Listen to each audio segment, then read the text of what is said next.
নতুন নতুন খবর পেতে চোখ রাখুন নিউজ টাইম 24x7-এ। বীরভূমের করিদ্ধা গ্রামে সিউড়ি ১ নম্বর ব্লকে সহায়ক মূল্য ধান কিনতে হবে কৃষকদের কাছে এবং কেন্দ্র সরকারের আনা নতুন কৃষি আইন অবিলম্বে প্রত্যাহার করতে হবে।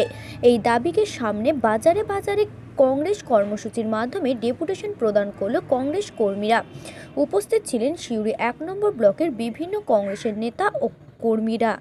আমাদের মাননীয় প্রদেশ কংগ্রেস সভাপতি অধীর রঞ্জন চৌধুরীর নির্দেশে বাজারে কংগ্রেস যে আমরা কর্মসূচি চালু করেছি তারই আজকে দ্বিতীয় দফায় সমগ্র পশ্চিমবঙ্গে আমরা ব্লক অফিসে আজকে কৃষকদের সহায়ক মূল্যে ধান কেনার দাবিতে এবং এই কালা কৃষি আইন বাতিলের দাবিতে আজকে সমগ্র পশ্চিমবঙ্গ জুড়ে ডেপুটেশন চলছে।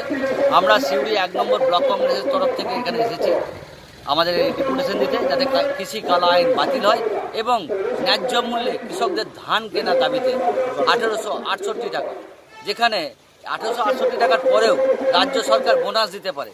যেমন ছত্তিশগড়ে কংগ্রেস সরকার ২৫০০ টাকা দরে প্রতি কুইন্টাল ধান কেনে, আমাদের রাজ্যে কিন্তু রাজ্য সরকার আলাদা কোনো মূল্য দেয় না।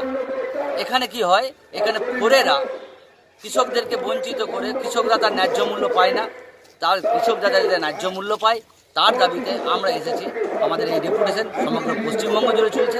আমাদের এই দাবি চলার জন্য আমরা এখানে ডেপুটেশন কাকে দিলেন, আমরা এখানে কিষাণ মান্ডিতে আমরা চেয়েছিলাম পিওকে দিতে, প্রশাসনিক আধিকারিক যিনি আছেন ওনাকেই আমরা দিতে এসেছি। উনি বিডিও অফিসে বসেন। এখন তো কিষাণ মান্ডিগুলো তো কৃষকদের কোনো স্থান নেই, ওগুলো তো আউটসোর্সের জায়গা হয়ে গেছে। বিভিন্ন জনপ্রতিনিধিকে দিয়ে দেওয়া হয়েছে বা বিভিন্ন ব্যবসায়ীকে দিয়ে দেওয়া হয়েছে কিষাণ মান্ডিকে। আমরা তাই ব্লকে এসেছি প্রশাসনিক আধিকারিকের কাছে আমাদের প্রতিনিধি দল গেছে আমাদের ডেপুটেশন দিতে।